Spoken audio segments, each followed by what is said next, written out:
إن الله وملائكته يصلون على النبي يا أيها الذين آمنوا صلوا عليه وسلموا تسليما اللهم صل على سيدنا ومولانا محمد معدن الجود والكرم وآله وأصحابه الكرام وابنه الكريم وبارك وسلم صلاة دائمة سرمدا أبدا بحمد تعالی وبکرم مصطفیٰ صلی اللہ علیہ وسلم۔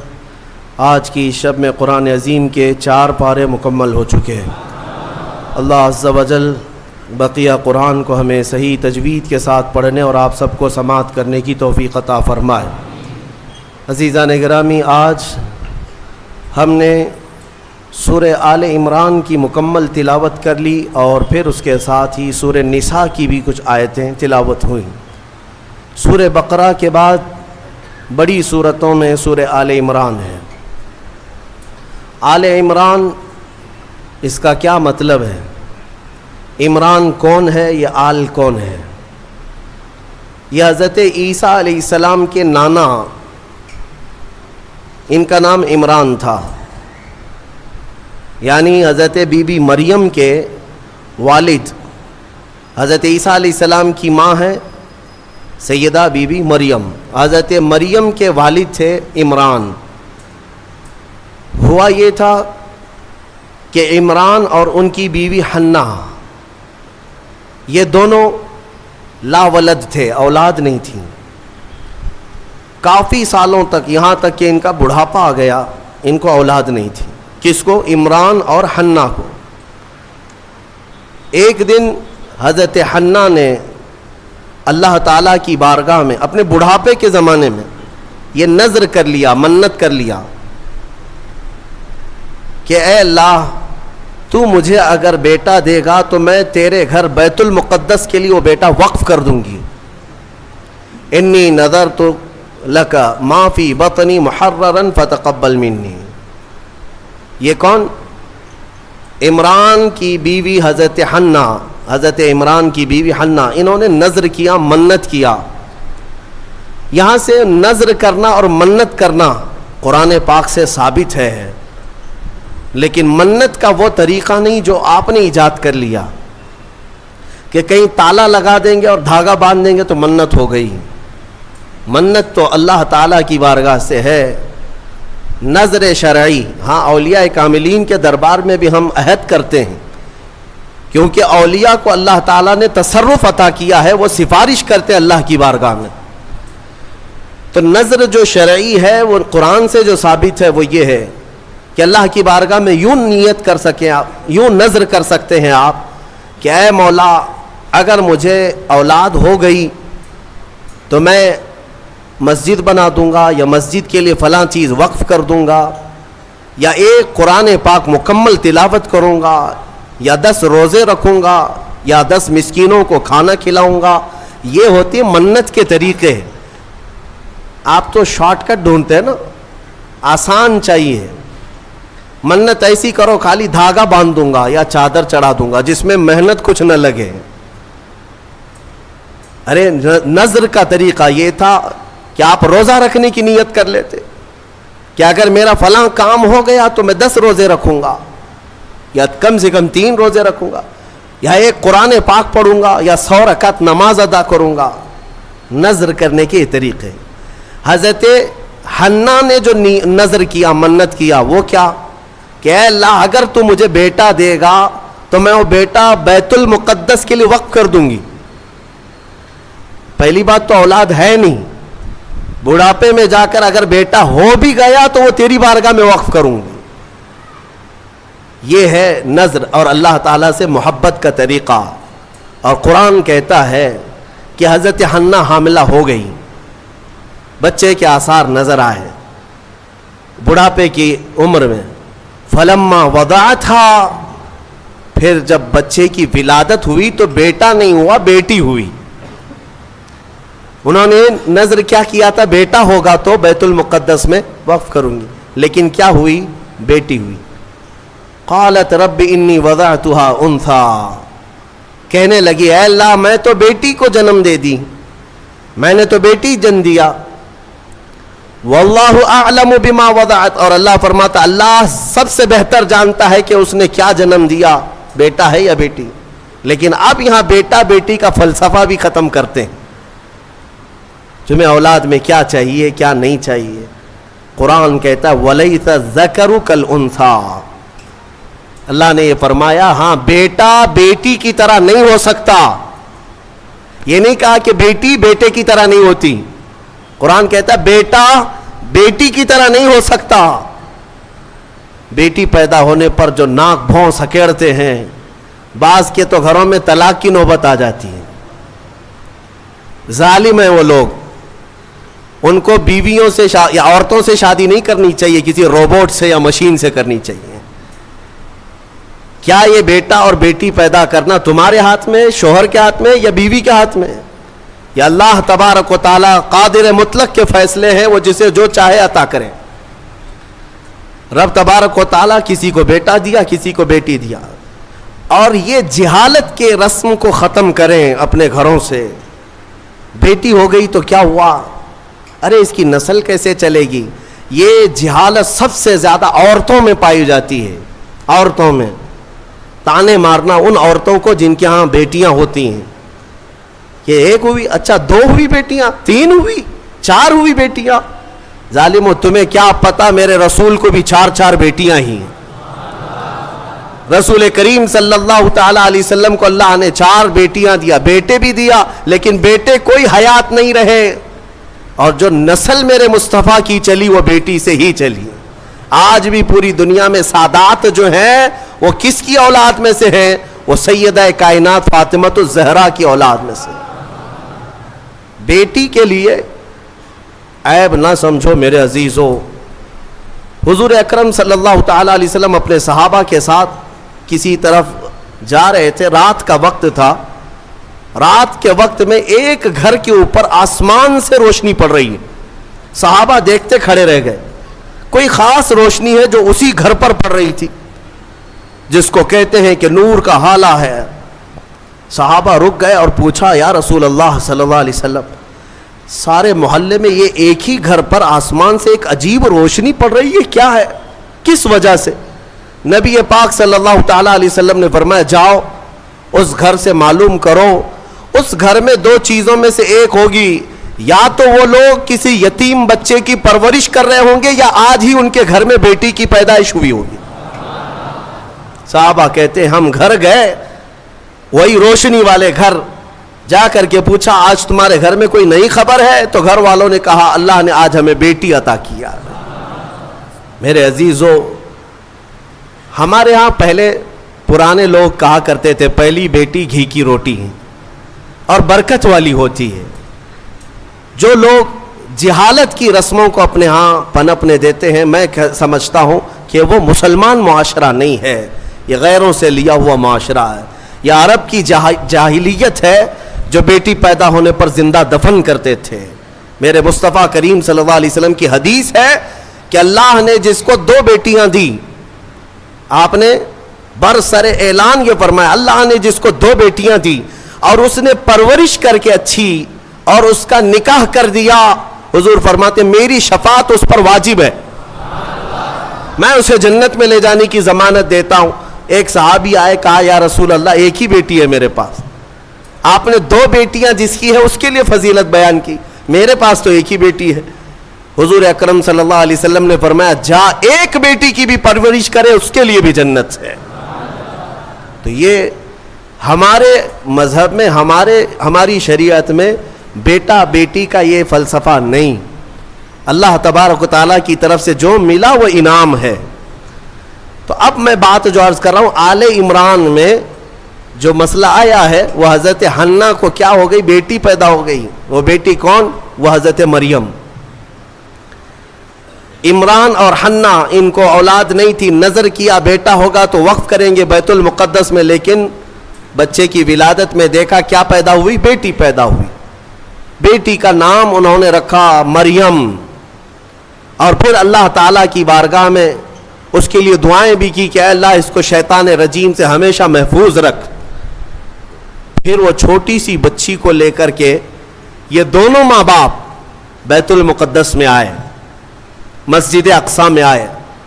بیت المقدس مسجد اقصی آج بھی فلسطین میں ہے, جس کو ہم قبلہ اول کہتے ہیں. وہاں پر حضرت زکریا علیہ السلام اللہ کے نبی امام تھے اور پوری بیت المقدس کے متولی بھی تھے. تمام چیزیں انہی کے سپرد ہوا کرتی. حضرت زکریا علیہ السلام کے ہاں لا کر کے انہوں نے دے دیا اور کہا ہماری ایسی ایسی منت تھی, نظر تھی, اللہ تعالیٰ نے ہمیں بیٹی دیا اور ہم بیت المقدس میں وقف کرنے کے لیے لائے ہیں. حضرت زکریا علیہ السلام نے بیٹی کو لے لیا. اب میں آپ کو بتاؤں, زکریا علیہ السلام کی عمر بھی کافی ہو چکی تھی, بال سفید ہو چکے تھے اور ان کو بھی اولاد نہیں تھی. زکریا علیہ السلام کو بھی اولاد نہیں تھی, بڑھاپا ان کا بھی تھا. آپ نے بیٹی کو گود لے لیا اور بیت المقدس میں رکھ دیا, کہا کہ ٹھیک ہے جاؤ تمہاری منت پوری ہو گئی, میں اس کی پرورش کرتا ہوں. یہ حضرت بی بی مریم کی پرورش اللہ کے گھر میں ہو رہی ہے. ایک محراب خاص کر دیا گیا بی بی مریم کی تربیت کے لیے. ایک نماز پڑھنے کے جیسے محراب ہے, ایک محراب حضرت بی بی مریم کا مسجد اقصی میں خاص ہو گیا. میں کیوں محراب کا ذکر کر رہا ہوں, توجہ چاہتا ہوں. قرآن میں اس محراب کا ذکر آیا ہے, اس محراب کا ذکر آیا ہے. بی بی مریم کو اس محراب کے اندر رکھا گیا. وہ آج بھی بیت المقدس میں موجود ہے, محراب مریم, اس کو محراب مریم کہتے ہیں, آج بھی ہے. وہاں پرورش کے لیے رکھا گیا. ارے دودھ پیتی بچی, اور اس کے بعد جب بڑھنے لگی تو کئی دن تک آپ نے پرورش فرمائی, سال 2 سال تک. تو 2 سال کے قریب غالباً ان کی عمر تھی حضرت بی بی مریم کی. اب قرآن کہتا ہے کلما دخل علیہا زکریا المحراب وجد عندها رزقا. جب جب حضرت زکریا مریم کے محراب میں جاتے تو الگ الگ قسم کے پھل وہاں پر دیکھتے تھے. بے موسم کا پھل, آم کا سیزن نہیں, آم موجود ہے. انگور کا موسم نہیں, انگور موجود ہے. بغیر موسم کے بھی وہاں پھل موجود ہوتے تھے, قسم قسم کا رزق وہاں ہوتا تھا. حضرت زکریا علیہ السلام حیران ہو کر پوچھتے ہیں قال یا مریم انا لکی ھذا, اے مریم یہ سب تیرے پاس کہاں سے آتا ہے؟ قالت, حضرت سیدہ مریم نے کہا ان اللہ یرزق من یشاء بغیر حساب. قالت هو من عند اللہ, وہ کہتی یہ سب اللہ کی طرف سے ہے, اللہ جسے چاہتا ہے بے حساب رزق دیتا. بات ہو گئی حضرت بی بی مریم کو. اب جو نکتہ مجھے بتانا ہے توجہ چاہتا ہوں. تفسیر سننے کا اسی میں لطف ہے کہ تفسیر سننے کے بعد آپ کا عقیدہ بھی مضبوط ہو جائے, ایمان میں اضافہ بھی ہو جائے, اور یہ پتہ چلے کہ سنیو تم حق جماعت پر ہو. قرآن پاک کی تفسیر سننے کے بعد یہ یقین بھی تو تمہیں ہو جانا چاہیے. بی بی مریم کہتی ہے یہ اللہ کی طرف سے ہے, رزق آتا ہے. حضرت زکریا نے دیکھا کہ بی بی مریم کو چھوٹی عمر میں اللہ غیب سے رزق دیتا ہے. اب کیا کیا حضرت زکریا جو خود مسجد کے امام ہیں, اللہ کے نبی ہیں, سب کو پتہ ہے حضرت زکریا علیہ السلام اللہ کے نبی ہیں, عمر دراز ہو چکی, لوگوں کو عبادت وہ کراتے تھے, اللہ تبارک و تعالیٰ کی طرف انسانوں کو وہ بلاتے تھے. لیکن بی بی مریم کو دیکھنے کے بعد انہیں بھی اولاد کی خواہش ہو گئی, انہیں بھی اولاد کی خواہش ہو گئی. ہوتا ہے ایسے کہ کئی سال تک بچے نہ ہوں تو آدمی کمپرومائز کر لے کہ چلو اب تو نہیں ہونا ہے, لیکن کبھی بڑھاپے میں جانے کے بعد پھر خواہش پیدا ہو جائے, یہ تو صرف نبیوں کی شان ہے. حضرت زکریا علیہ السلام کی خواہش ہوئی کہ کاش مجھے بھی اولاد ہوتی. تو کیا کیا حضرت زکریا علیہ السلام؟ مسجد اقصی بیت المقدس کے امام, قرآن کہتا ہے ہنالک دعا زکریا ربہ قال رب ہب لی من لدنک ذریۃ طیبہ انک سمیع الدعاء. حضرت زکریا علیہ السلام کے بارے میں قرآن کہتا ہے حضرت زکریا علیہ السلام بی بی مریم جہاں بیٹھتی تھی اس محراب میں آ کر کھڑے ہوئے, اور اس محراب میں کھڑے ہو کر دعا کرتے اے اللہ مجھے بھی نیک اولاد تو عطا کر دے, تو ہر ایک کی دعا سننے والا ہے. فنادته الملائکۃ وهو قائم یصلی فی المحراب, ان اللہ یبشرک بیحییٰ. قرآن کہتا ہے حضرت زکریا علیہ السلام ابھی اسی محراب میں کھڑے ہو کر دعا کر ہی رہے تھے. اللہ نے فرشتے کو بھیجا, جاؤ زکریا کی دعا قبول ہے, انہیں بیٹا ہی نہیں نبی کی شکل میں یحییٰ علیہ السلام دیا جائے گا. صرف بیٹا ہی نہیں, یحییٰ بیٹا دے دیا گیا. ٹھیک ہے, دعا قبول فوراً. اور حضرت زکریا علیہ السلام کا بھی بڑھاپا ہے, بال سفید ہے, انہوں نے خود بیان کیا ہے. ان کی باتیں بھی قرآن پاک میں آئی ہیں کہ آپ نے یہ کہا ہے کہ اب میں بوڑھا ہو گیا, بال میرے سفید ہو گئے. سورہ مریم کی آیتوں میں ہے. اب مجھے عرض یہ کرنا ہے, حضرت زکریا علیہ الصلاۃ والتسلیم وہاں مریم کی محراب میں جا کر کیوں دعا کی؟ پوری مسجد ہے نا بیت المقدس, پوری مسجد ہے, کسی بھی علاقے میں بیٹھ کر کے دعا کرتے, کسی بھی خطے پر, کسی بھی مصلی پر. مریم جہاں ہے اس مصلی پر یا اس محراب پر کیوں کھڑے ہو کر دعا کیا؟ یہی سنیوں تمہیں عقیدہ میں بتانا چاہتا ہوں, اللہ والے جہاں ہوتے ہیں وہاں دعائیں قبول ہوتی ہیں. اجمیر میں جا کر دعا کرنے کے لیے اعلیٰ حضرت فاضل بریلوی رضی اللہ تعالیٰ عنہ نے فتاوی رضویہ شریف میں لکھا ہے, ہندوستان میں اگر کچھ علاقے ہیں جہاں پر دعائیں تیز قبول ہوتی ہیں تو ان میں ایک جگہ ہے خواجہ اجمیری غریب نواز کا دربار. اعلیٰ حضرت نے لکھا ہے. میرے عزیزوں, کیوں؟ یہ قرآن سے ثابت ہے. لوگ یہی کہتے ہیں نا, اولیاء کے دربار میں جا کر کے پکارتے ہو, کیا مسجد میں نہیں پکارے؟ زکریا علیہ السلام سے کہو, وہ خود مسجد کے امام تھے, مصلی پر اپنے بیٹھ کر کے دعا کرتے. نہیں, نبی نے بھی یہ سکھایا کہ اللہ تبارک و تعالیٰ جسے پسند کرتا ہے اس جگہ کھڑے ہو کر دعا کرو گے تو اللہ دعا قبول فرماتا ہے. ہاں, اللہ تبارک و تعالیٰ کو یہ پسند ہے بے ان کے واسطے خدا کچھ عطا کرے. اب یہاں سے بریلی کے امام کہتے ہیں جو حضور پاک صلی اللہ تعالیٰ علیہ وسلم کے وسیلے کے منکر ہیں, ان سے بھی کہتا ہوں بے ان کے واسطے خدا کچھ عطا کرے. ہاشا, غلط, یہ ہوس بے بصر کی ہے. ہاں, تم خام خیالی میں ہو حضور کو چھوڑ کر کے تمہیں کچھ مل جائے. قرآن نے بھی تمہیں یہی کہا ہے, محبوبوں کے دربار میں کھڑے ہو کر دعا کرو گے تو اللہ وہ دعائیں قبول فرماتا ہے. میرے عزیزو, یہاں پر ایک اور بات میں عرض کرتا ہوں. ابھی یہ تفسیر آئی نہیں ہے لیکن وقت سے پہلے میں موضوع سے متعلق ہے اس لیے عرض کرتا ہوں. موضوع سے متعلق ہے اس لیے کہ حضرت موسیٰ علیہ الصلاۃ والتسلیم کا وہ واقعہ یاد کریں جب فرعون کا لشکر پیچھا کرنے لگا موسیٰ علیہ السلام کی جماعت کا. آپ مومنین کی جماعت کو لے کر چل پڑے, سامنے سمندر, پیچھے 100,000 کے قریب فرعون کا لشکر. کدھر جائیں؟ ادھر سمندر ہے, ادھر دشمنوں کا لشکر ہے. حضرت موسیٰ علیہ السلام کے ساتھ جو مومنین تھے ان کی آزمائش بھی تھی. ایسا موقع آ جائے, ایک طرف سمندر ہے, ایک طرف دشمن کی فوج, لیکن اللہ تعالیٰ جسے جہاں سے چاہے بچائے. رب تعالیٰ کا حکم ہوا کہ اے موسیٰ اس سمندر پر اپنا عصا مارو. آپ نے عصا لکڑی ماری تو 12 راستے خشک پیدا ہوئے. موسیٰ علیہ السلام کا جو قبیلہ تھا, یعنی آپ کی جو جماعت تھی مومنین کی, وہ 12 خاندانوں میں تھی, تو سب کے لیے ایک ایک راستہ سمندر میں بن گیا. سب اس راستے سے چلنے لگے.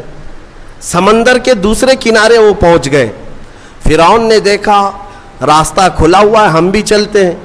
فرعون موسیٰ علیہ السلام کے یہ کھلے ہوئے راستوں کے درمیان آ گیا. بیچ سمندر میں فرعون کی فوج پہنچی تھی, سمندر کو واپس ملا دیا گیا. فغشیہم من الیم ما غشیہم, قرآن کہتا ہم نے ڈھانک دیا سمندر کو جیسے ڈھانکنا ہے, تو غرق ہو گئے ہمیشہ کے لیے. فرعون ختم ہو گیا, برباد ہوا. موسیٰ علیہ السلام اپنے ایمان والوں کو لے کر دوسرے کنارے پر آئے. جو بات عرض کرنا ہے اس کے لیے مجھے تھوڑی تفصیل بتانی پڑ رہی ہے, پورا ذہن میں آ جائے آپ کے. دوسرے کنارے آئے, موسیٰ علیہ السلام نے شکرانہ ادا کیا, یہ عاشورہ کا دن تھا. پھر آپ کوہ طور پر چلے گئے موسیٰ علیہ السلام, جب آپ پر تورات نازل ہو رہی تھی. حضرت موسیٰ علیہ السلام 40 دن کے لیے گئے تو ہوا کیا, ان کی قوم میں سامری نام کا ایک شخص تھا جو موسیٰ علیہ السلام کے خاندان کا تھا. اس نے کیا کیا, سارے لوگوں کے پاس جو جو سونا چاندی تھا سب اکٹھا کیا, اس کو پگھلایا, میلٹ کیا, اور اس سے ایک بچڑا بنایا, گائے کا بچڑا بنایا. اور اس کے بعد اس کی کلا کیا تھی یہی بتانا مجھے ہے. اس بچڑے کو بولنے کے قابل بنا دیا. میاں سونا اور چاندی کا وہ بچڑا بولتا تھا. اندازہ کرو, یہ سیل اور بیٹری کا زمانہ نہیں ہے کہ آج کے کھلونے جیسے بولتے ہیں, آپ کو تعجب نہیں ہوگا. لیکن وہ 3000 سال پہلے اگر بچڑا بولتا ہو بغیر سیل کے, بغیر بیٹری کے, اور کوئی نہ ٹیپ ریکارڈ, اس کے اندر کوئی چیز نہیں, لیکن بولتا تھا, تو قوم گمراہ ہو گئی. اور سامری سب کو کیا کہتا تھا کہ موسیٰ کا جو خدا ہے نا, جسے وہ ملنے گئے, وہ خدا یہی ہے, یہی بچڑا ہے. یہ بچڑے کی پوجا وہیں سے شروع ہوئی تھی. اور جو گمراہ ہوئے وہ عبادت میں لگ گئے, اور ایسی عبادت, اسی کے پاس اعتکاف, اسی سے نظر, منتیں, سب بچڑے کے پیچھے لگ گئے کہ تو ہی ہمارا سب کچھ ہے, ہمارا فلاں کر دے, ہمارا فلاں کر دے. بچڑا بولتا بھی تھا. یہ تعجب کی بات ہے نا, حیرت کی بات ہے. میرے عزیزوں, اس سے بڑے حیرت کی چیزیں بھی آ جائیں, تمہارا ایمان مضبوط ہونا چاہیے. آج کے زمانے میں کہتا ہوں, اگر کوئی جھاڑ, اگر کوئی درخت بولنے بھی لگ جائے اور تمہیں اپنی طرف بلائے کہ میرے اندر خدا چھپا ہے, آ جاؤ, اے ایمان والو, تمہارا ایمان مضبوط ہونا چاہیے. اور ہرگز اس طرح کی حرکتوں پر یقین نہ کرو, بلکہ یہی تسلیم کرو, پوری دنیا بھی عجوبے دکھائے, میں یہ تسلیم نہیں کر سکتا, میرا خدا تو اللہ ہی ہے. اللہ الصمد, وہ بے نیاز ہے, وہ ہماری آنکھوں میں نظر نہ آئے گا. ہم دنیا میں اس طرح بہت سارے لوگ ابھی گمراہ کرنے والے لوگ آئے ہیں, سامری کی طرح. ابھی بھی بہت سارے ہیں, سوشل میڈیا میں بھی بہت سارے سامری گھسے ہوئے ہیں جو سنیوں کے عقیدے کو کیپچر کر رہے ہیں کہ خدا ہمارے پیر صاحب کے اندر آیا ہے. کبھی کوئی پیر صاحب مرید کرنے سے پہلے یہ بتا دیتے ہیں میں تمہیں خدا دکھا کر مرید کروں گا. اور کہاں دکھاتے ہیں؟ ارے بکرے کے بھیجے میں دکھاتے ہیں. ہاں, یہ سنا ہے آپ نے. ایک صاحب ہمارے پاس آئے, انہوں نے کہا تھا ہمارے پیر صاحب اس وقت تک مرید نہیں کرتے جب تک خدا کو نہیں دکھاتے. ہم نے کہا کہاں دکھاتے؟ کہا بکرے کے بھیجے میں دکھاتے. کیوں؟ پیر صاحب کا فیورٹ ہے یہ بھیجا, بھیجے میں. یہ مجھے فلسفہ نہیں سمجھ میں آیا, بھیجے میں کیوں دکھایا جاتا ہے؟ نعوذ باللہ من ذالک, نعوذ باللہ. رسول کریم صلی اللہ تعالی علیہ وسلم کے علاوہ دنیا میں کسی نے یہ دعویٰ نہیں کیا کہ میں نے اپنی کھلی آنکھوں سے اللہ کو دیکھا ہے. کسی نے یہ دعویٰ نہیں کیا. ہاں, عالم خواب میں, عالم وجد میں اگر اللہ نے اپنی تجلیات کسی ولی کو دکھایا تو اس کا ہم انکار نہیں کرتے. لیکن یہ جو حرکتیں ہیں یہ گمراہی ہے میرے عزیز, یہ گمراہی ہے. تو سامری نے یہ کام کیا. بات طویل ہو جا رہی ہے, جو بات کہنی تھی مجھے وہ بہت قریب میں لے آتا ہوں. سب پوجا پاٹ میں لگ گئے, عبادت میں لگ گئے, اللہ کی عبادت سے دور بچڑے کی عبادت میں لگ گئے.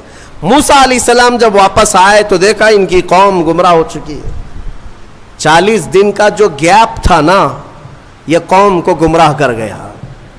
اسی لیے بزرگوں نے فرمایا کہ جو عالم دین ہے یا مبلغ اسلام ہے وہ اپنی قوم سے زیادہ دور نہ رہا کرے. قوم کے اندر ہمیشہ نصیحت کرنے والا ہونا چاہیے, ورنہ گمراہ ہو جائے گی. موسیٰ علیہ السلام کی قوم جب گمراہ ہوئی تو موسیٰ علیہ السلام جلال میں آئے, اور حکم تو ان کے لیے بہت سخت نازل ہوا جو بچڑے کی پوجا میں لگے. سامری کو پکڑا موسیٰ علیہ السلام, کہا یہ بتا تو نے یہ کیا کیسے؟ بات جو کہنی ہے وہ یہی ہے. کہا تو نے یہ کیسے کیا؟ سب کا سونا چاندی میلٹ کیا, بنایا بچڑا ٹھیک ہے, لیکن یہ بولنے کے قابل کیسے کیا؟ اب سامری کا جواب سنیں. سامری کہتا ہے قال بصرت بما لم يبصروا به فقبضت قبضة من اثر الرسول فنبذتها وكذلك سولت لي نفسي. کہتا ہے جب آپ سمندر کے راستے میں چل رہے تھے نا, موسیٰ علیہ السلام چل رہے تھے, سامری کہتا ہے میں نے ایک چیز دیکھی جو لوگوں نے نہیں دیکھا، میں نے دیکھا دوسرے لوگوں نے نہیں دیکھا۔ کہا کیا دیکھا تو نے؟ کہا آپ کے گھوڑے کی نکیل پکڑ کر سامنے ایک فرشتہ چل رہا تھا۔ حضرت موسیٰ علیہ السلام نے کہا ہاں وہ جبرائیل علیہ السلام تھے، جبرائیل علیہ السلام آئے تھے جب راستہ عبور کر رہے تھے۔ تو سامری کہتا ہے میں دیکھ رہا تھا آپ کے آگے آگے ایک فرشتہ چل رہا تھا۔ تو موسیٰ علیہ السلام نے کہا تو پھر کیا کیا؟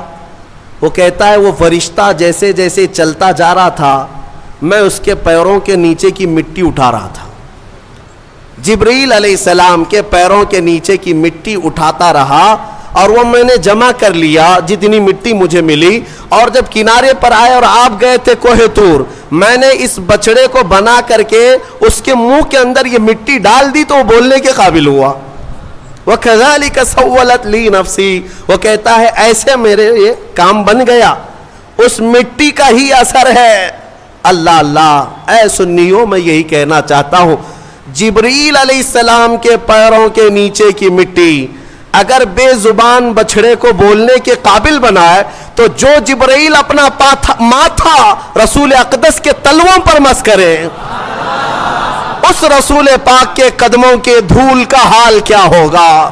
کھائی قرآن خاک گزر کی قسم، اس کفے پاک کی حرمت پہ لاکھوں سلام۔ اسی لیے ہمارے امام نے تمنا بھی کیا نا بارگاہ مصطفیٰ میں، تو کیا کہا؟ دل کرو ٹھنڈا میرا وہ کفے پا چاند سا۔ کفے پا کس کو کہتے ہیں؟ کفے پا، پا پیر کو کہتے ہیں فارسی میں، کف کہتے ہیں نیچے کا حصہ، پیر کا جو تلوا ہے، پیر کا جو تلوا ہے اسے کیا کہتے ہیں؟ کفے پا، پیر کے تلوے کو کفے پا۔ اعلیٰ حضرت تمنا یہ کرتے ہیں دل کرو ٹھنڈا میرا وہ کفے پا چاند سا، سینے پہ رکھ دو ذرا تم پہ کروڑوں در۔ میرے عزیزو، قرآن سے تو ثابت ہے نسبت کا بڑا اثر ہے، اگر نسبت کا کوئی اثر نہ ہوتا تو قرآن کی یہ آیتیں نہیں آتی۔ اسی طرح سے بہت ساری آیتیں ہیں، پھر کسی اور موقع پر عرض کروں گا۔ یہ آل عمران کا یہ خلاصہ تھا۔ حضرت بی بی مریم کو بیت المقدس میں پرورش کرایا گیا، پھر اس کے بعد عیسیٰ علیہ السلام کی پیدائش تک جو حالات ہیں آپ کے، وہ پھر انشاءاللہ سورہ مریم میں عرض کروں گا۔ یہ آل عمران کس کو کہتے ہیں؟ سنو، آل جو ہے، آل عربی میں خاندان کو کہتے ہیں، بڑا خاندان ہو تو اس کو آل کہتے ہیں۔ اب عمران کی آل میں کتنے لوگ ہیں؟ عربی میں ایک کو واحد، ایک کو واحد، دو ہوں تو تثنیہ، اور دو سے زیادہ تو جمع، اور اسی کو آل کہتے ہیں۔ باقی ساری لینگویج میں، انگلش میں ایک کو سنگل، ایک سے زیادہ ہو تو پلورل، صحیح کہہ رہا ہوں؟ اردو میں بھی ایک ہو تو واحد، ایک سے زیادہ ہو تو جمع، لیکن عربی کا گرامر الگ ہے۔ عربی میں ایک ہو تو اسے واحد، دو ہو تو اس کے لیے ایک لفظ ہے تثنیہ، دو کو جمع نہیں کہتے عربی میں، دو کو جمع نہیں کہتے، دو سے زیادہ ہو تو عربی میں اس کو جمع کہتے ہیں، اور آل کے لیے جمع ہونا ضروری ہے، دو سے زیادہ ہونا چاہیے، تب اس کو کیا کہتے ہیں؟ آل۔ لیکن یہاں پر ایک مسئلہ ہے، حضرت عمران کی آل میں کتنے لوگ ہیں؟ آل کیوں کہہ رہا ہے قرآن؟ حضرت عمران کی ایک بیٹی بی بی مریم، ایک بیٹی بی بی مریم، اور مریم کا ایک بیٹا عیسیٰ علیہ السلام، اس کے بعد اولاد ہے؟ ایک بیٹی ہے، ایک نواسہ ہے، لیکن قرآن ان کو کیا کہہ رہا ہے؟ آل عمران۔ بات سمجھ میں آ رہی ہے؟ آل عمران۔ ہم نے یہ گرامر اور قواعد کو پوچھا کہ جمع ہو تو آل کہا جاتا ہے، یا دو کو ہی آل کہہ رہے؟ بی بی مریم اور حضرت عیسیٰ یہ دو ہی مل کر کے عمران کی آل ہو گئے۔ تو مفسرین نے فرمایا یہ قاعدہ اپنی جگہ پر، لیکن اے لوگو، اگر کوئی خاندان میں سب سے زیادہ شریف ہو تو ایک بھی جو ہے وہ 1000 کے برابر ہوتا ہے۔ حضرت عمران کی آل میں ایک بی بی مریم ہے جو سب سے پاک خاتون ہے، اور ایک نواسا ہے جو اللہ تعالیٰ کی طرف سے ایک ایسی آیت اور نشانی لے کر کے آیا، دنیا میں اس کا مثل کوئی نہیں۔ وہ عیسیٰ علیہ السلام بغیر باپ کے پیدا ہوئے، اس نشانی کو دنیا میں کہیں اور دیکھا آپ نے؟ تو دو ایسی اولاد ہے جس کی وجہ سے قرآن نے ان کو آل عمران کہا۔ اس سورے کی بڑی برکت ہے، اس میں کچھ آیتیں ہیں، اس سے قبل بھی میں نے تفسیر میں بتایا تھا، آیت نمبر میں آپ کے سامنے ذکر کر دیتا ہوں تاکہ اس کے فوائد معلوم ہو۔ جب کبھی آپ کی گھر میں عورتیں حاملہ ہوں یا بچے کی ولادت کے اوقات آ جائیں تو ان آیتوں کی تلاوت جاری رکھیں، نیک و صالح اولاد پیدا ہوگی، نیک و صالح اولاد پیدا ہوگی۔ یہ سورہ آل عمران کی جو آیتیں ہیں، اور دو آیتیں ایسی بھی میں آپ کو بتا دیتا ہوں۔ مفسر شہیر حکیم الامت نے فرمایا اگر کوئی قرض کے بوجھ سے پریشان ہے اور تنگ دستی کا شکار ہے، مال میں کمی، اسباب میں کمی، روزگار نہیں، یا اس پر بوجھ ہے مال کا، تو اس کے لیے فرمایا دو آیتیں، یا پھر کسی حاکم سے ڈر لگتا ہے، حاکم سے ڈر لگتا ہے اور کسی کے پکڑنے کا خوف لگتا ہے، لیکن تم صاف ہو، یہ دو آیتیں اگر عشاء کی نماز کی آخری 2 رکعت نفل میں 5 مرتبہ پڑھو گے تو اللہ ساری محتاجی دور فرمائے گا۔ یہ میرے تجربے کی بات بتا رہا ہوں، الحمدللہ میرا اس پر عمل بھی ہے، ورد بھی ہے، اور ان آیتوں کی برکت سے ہم نے دیکھا کہ بڑے بڑے ظالموں سے کبھی خوف نہیں محسوس ہوتا۔ اللہ تعالیٰ نے دل کو مضبوط رکھا ہے، دل کو مضبوط رکھا، یہ آیتوں کی برکت ہے۔ میں وہ دونوں بتاتا ہوں۔ پہلے وہ آیتیں جو سورہ مریم کی ہیں جس میں اللہ تبارک و تعالیٰ نے حضرت بی بی مریم کی ولادت کا جو ذکر فرمایا، آیت نمبر 33 نہیں، آیت نمبر 35، آیت نمبر 36، آیت نمبر 37، یہ 3 آیتیں، 35، 36، 37 سورہ آل عمران کی یہ 3 آیتیں ہیں۔ عورتوں کو اس کی تلاوت کرنے کے لیے آپ کہا کریں، اور اگر درد کی شدت بڑھ جائے کبھی ولادت کے وقت میں، ان 3 آیتوں کا ورد کریں، انشاءاللہ سارا درد نکل جائے گا اور اللہ اسے راحت عطا فرمائے گا، اور اس پر اسے اجر بھی عطا فرمائے گا۔ جو بھی بچہ ہوگا انشاءاللہ نیک و صالح ہوگا۔ اور جو دوسری آیتیں میں نے بتائی جس کے اللہ تبارک و تعالیٰ نے رزق کی وسعت رکھی اور محتاجی سے محفوظ رہنے کے لیے بزرگوں نے فرمایا، یہ ہے آیت نمبر 25 اور 26، آیت نمبر 25 اور 26، یہ سورہ آل عمران کی یہ 2 آیتیں اگر عشاء کی آخری جو 2 رکعت نفل ہوتی ہیں، پہلی رکعت میں 5 بار، دوسری رکعت میں 5 بار پڑھے، پھر آپ کو خود تجربہ شاہد ہو جائے گا، خود تجربہ کر کے دیکھ لیں۔ آیتوں کا اگر میں ورد کروں تو بھی آپ کو پتہ چل جائے گا کہ ان آیتوں میں کیا ہے۔ قل اللہم مالک الملک تؤتی الملک من تشاء وتنزع الملک ممن تشاء وتعز من تشاء وتذل من تشاء بیدک الخیر انک علی کل شیء قدیر۔ یہ آیتیں ہیں جس میں اللہ تعالیٰ نے یہی فرمایا کہ اللہ جسے چاہے ملک عطا کرے اور جس سے چاہے ملک کو چھین لے، اور جس سے چاہے عزت عطا کرے، جسے چاہے ذلت دے۔ ساری خیر اللہ تیرے دست قدرت میں ہے، تو ہر شے پر، ممکن شے پر قادر ہے۔ تو یہ آیتوں کا ورد میں یہاں آپ کو یہ کہہ رہا ہوں۔ آج کی تفسیر کے لیے اتنا ہی ہے، ایک آیت کریمہ میں تلاوت کر کے اپنی تفسیر کو ختم کرتا ہوں۔ بات جی اجازت کے ساتھ میں یہ دے رہا ہوں، جو مجھے میرے بزرگوں نے اجازت دیا ہے، اجازت کے ساتھ میں کہہ رہا ہوں تاکہ امت کو اس میں نفع ہو۔ ایک آیت اللہ تعالیٰ نے فرمایا وَإِذْ أَخَذَ اللَّهُ مِيثَاقَ النَّبِيِّينَ لَمَا آتَيْتُكُم مِّن كِتَابٍ وَحِكْمَةٍ ثُمَّ جَاءَكُمْ رَسُولٌ مُصَدِّقٌ لِّمَا مَعَكُمْ لَتُؤْمِنُنَّ بِهِ وَلَتَنصُرُنَّهُ۔ ایک واقعہ یہ بھی آیا ہے، اللہ نے سارے نبیوں کی روحوں کو پیدا کرنے سے پہلے جمع کیا، ایک اجتماع ہوا تھا سب کے پیدا ہونے سے پہلے، سارے جو نبی ہو کر دنیا میں آنے والے تھے ان سب کو جمع کیا۔ اللہ نے ان سب سے ایک وعدہ لیا۔ کیا وعدہ ہے؟ اس وعدے کا ذکر قرآن میں آیا۔ اللہ تعالیٰ فرماتا ہے تم سب کے سب اس بات کا وعدہ کرو کہ دنیا میں جاؤ گے، اگر تمہارے زمانے میں میرا محبوب رسول آ گیا تو تم سب کے سب اس پر ایمان لاؤ گے. وعدہ کس سے لیا جا رہا ہے؟ نبیوں سے. لَتُؤْمِنُنَّ بِهِ، تم سب کے سب اس پر ایمان لاؤ گے.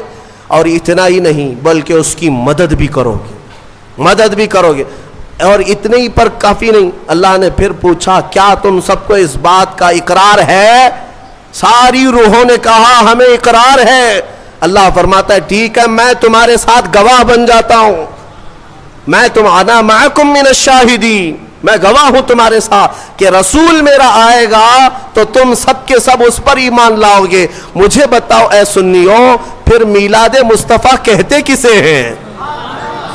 میلاد کہتے کسے؟ رسول کے آنے کا ذکر کرنا اسی کو میلاد. اور میلاد کا ذکر کہاں ہو رہا ہے؟ ابھی دنیا آئی بھی نہیں. نبیوں کی روحوں کے اجتماع میں اللہ میرے مصطفیٰ کی میلاد کا ذکر فرما رہا ہے. وہ جو نہ تھے تو کچھ نہ تھا، وہ جو نہ ہو تو کچھ نہ ہو. جان ہے وہ جہان کی، اور جان ہے تو جان ہے. وہی ہے اول، وہی ہے آخر، وہی ہے قرآن، وہی ہے فرقان، وہی ہے طٰہٰ، وہی ہے یاسین. میرے عزیزو، رسول کریم صلی اللہ تعالیٰ علیہ وسلم کو اللہ تعالیٰ نے دنیا میں بھیجنے سے پہلے یہ وعدہ لیا. اب یہ آیت پر میں آپ سے کہتا ہوں حضور پاک صلی اللہ تعالیٰ علیہ وسلم اول بھی ہیں آخر بھی ہیں. اول بھی ہیں آخر بھی ہیں. کیسے؟ بعض لوگ یہی سوال کرتے ہیں حضور تو سب سے آخر زمانے میں آئے نا، تو اول کیسے ہوئے؟ اول کیسے؟ اس کو ایک مفسر نے بڑے اچھے نقطے سے سمجھایا. بات ایسی ہے کہ زمین میں ایک بیج بو، زمین میں ایک بیج بو دیا آپ نے. بیج بویا، درخت نکلا، پودا نکلا، پودا بڑھتا ہوا درخت، درخت میں پتے آئے، پتوں سے پھر شاخیں، شاخوں سے پھر پھول، پھول سے پھر پھل، اور پھل کے اندر پھر کیا آیا؟ بیج آیا. بیج شروع میں بھی تھا، بیج سب سے آخر میں بھی تھا. اسی لیے کہا گیا آدم کی خمیر میں بھی، آدم علیہ السلام کی خمیر میں بھی جو پیشانی میں نور رکھا گیا تھا وہ کسی اور کا نہیں، وہ میرے محمد کا نور تھا صلی اللہ تعالیٰ علیہ وسلم. اعلیٰ حضرت فاضل بریلوی رضی اللہ تعالیٰ عنہ نے اسی لیے ہمیں یہ عقیدہ دیا ہے وہی ہے اول، وہی ہے آخر، وہی ہے ظاہر، وہی ہے باطن. اسی کے جلوے اسی سے ملنے، اسی سے اس کی طرف گئے تھے. معراج کی شب میں کیا ہوا تھا؟ معراج کی شب میں حضور گئے تھے نا، اس کو اعلیٰ حضرت کیسے کہہ رہے ہیں؟ اسی کے جلوے اسی سے ملنے، اسی سے اس کی طرف گئے تھے. وہی ہے اول، وہی ہے آخر، وہی ہے ظاہر، وہی ہے باطن. مولا کریم ہمیں ہمیشہ میرے مصطفیٰ کریم کے عاشقوں کی جماعت میں رکھے، اور ذکر مصطفیٰ کریم صلی اللہ تعالیٰ علیہ وسلم آخری سانس تک مولا ہماری زبانوں پر جاری و ساری رکھے. دنیا میں چاہے کوئی بھی بیان ہو، ہم کو اللہ تعالیٰ اتنی توفیق عطا کرے کہ دم میں جب تک دم ہے ذکر ان کا سناتے جائیں گے. وآخر دعوانا الحمدللہ رب العالمین.